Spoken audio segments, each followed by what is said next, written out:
Bora para mais um vídeo comentando sobre este livro aqui que eu estou lendo. Ainda na página 79, com 2 semanas de leitura, porque tem muito que digerir. E na verdade porque é um livro que traz tantas outras referências, né? Outras fontes, que quando eu tenho, ou tenho fácil acesso ou é fácil de encontrar na internet, eu vou lá e vou ler na fonte, né? Então, no vídeo passado, eu expliquei um pouquinho sobre o que é esse livro, que é a preleção dos capítulos Robin e Joriô.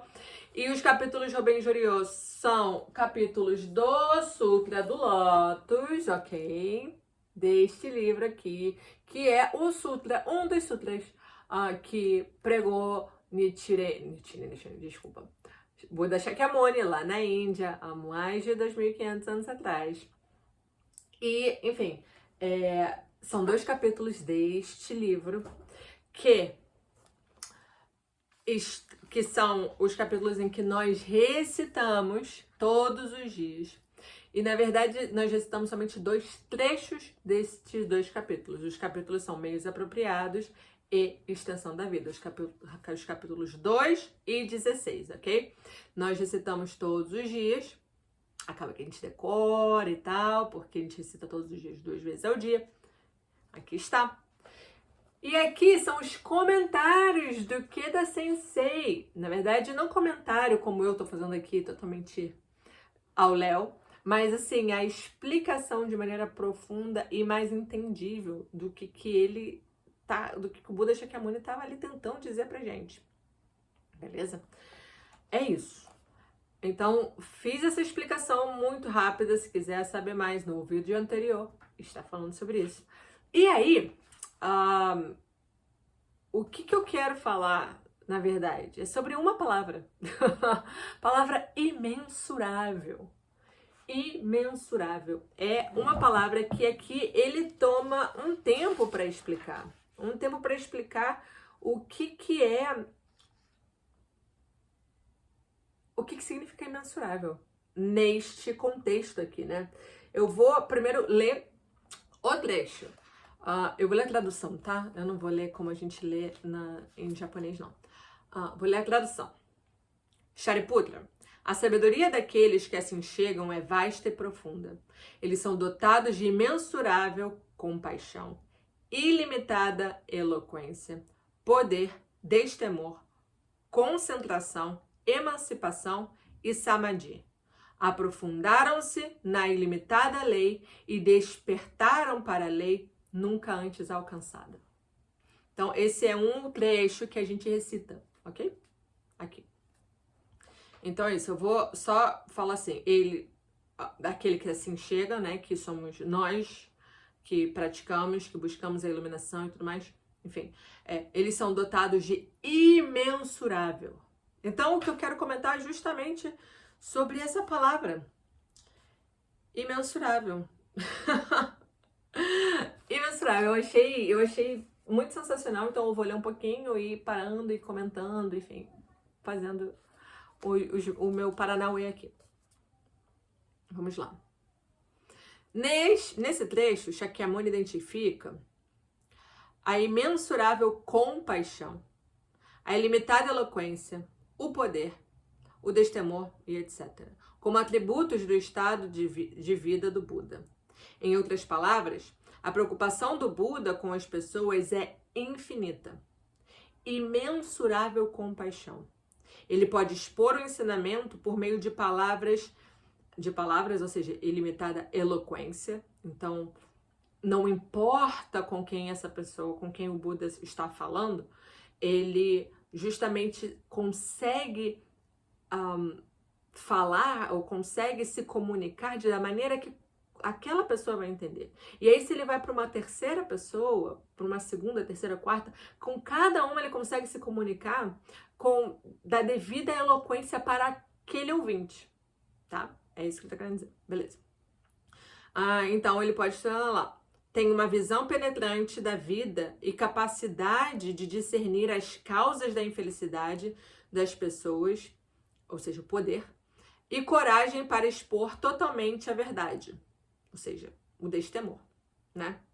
Armado com esses atributos de sabedoria e poder, o Buda mergulha no grande oceano dos seres humanos. E mesmo enfrentando perseguições, que isso é parte do caminho do Buda, né? Conduz todos à iluminação por meio de seus devotados esforços. Tá. Então aí, beleza. Aí vem aqui. A imensurável compaixão do Buda abarca as 4 virtudes imensuráveis. Ou seja, quais são essas 4 virtudes imensuráveis? O imensurável sentimento de proporcionar felicidades às pessoas.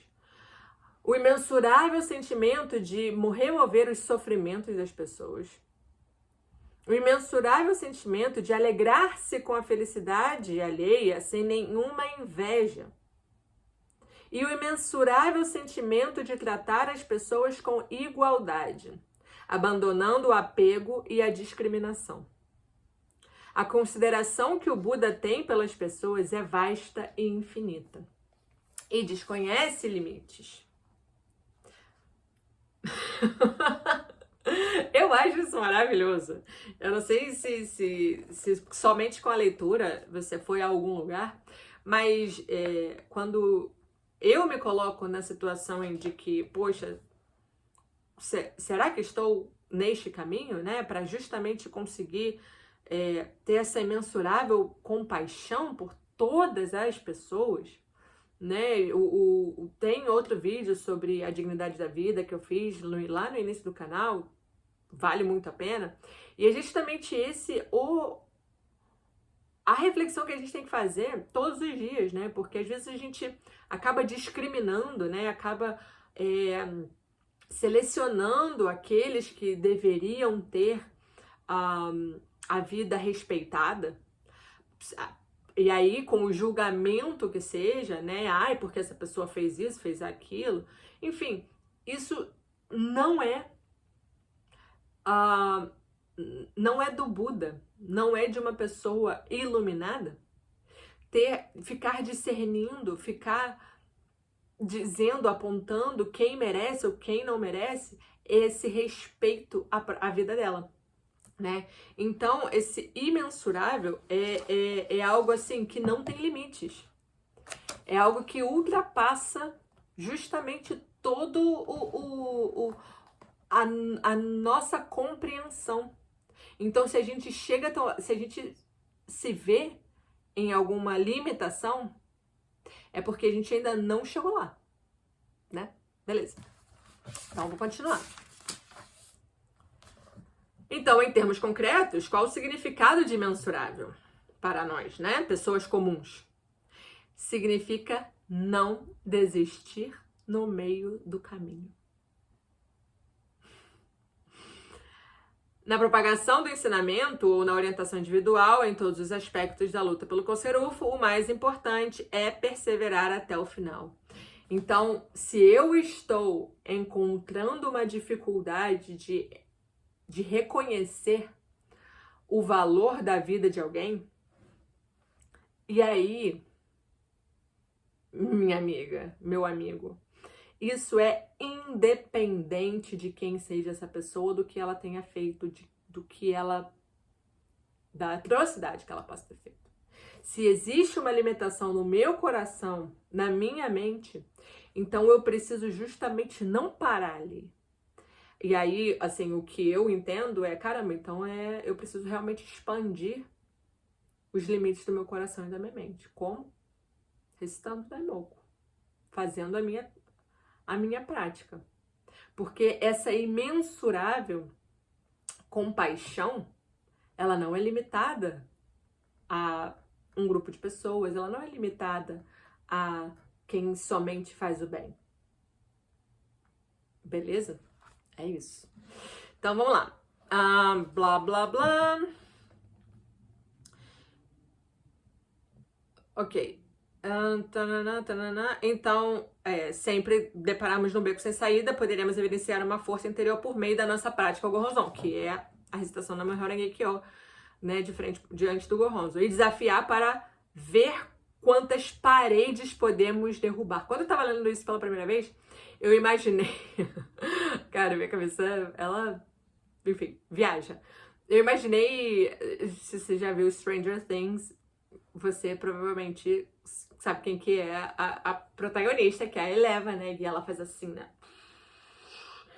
E ela, enfim, joga o vilão Demogorgon, ou enfim, o Vecna na parede e bota ele. Eu fico pensando, fiquei imaginando assim, tipo, cara, quantas paredes eu realmente posso derrubar? Obviamente não assim, mas as paredes do meu coração e da minha mente.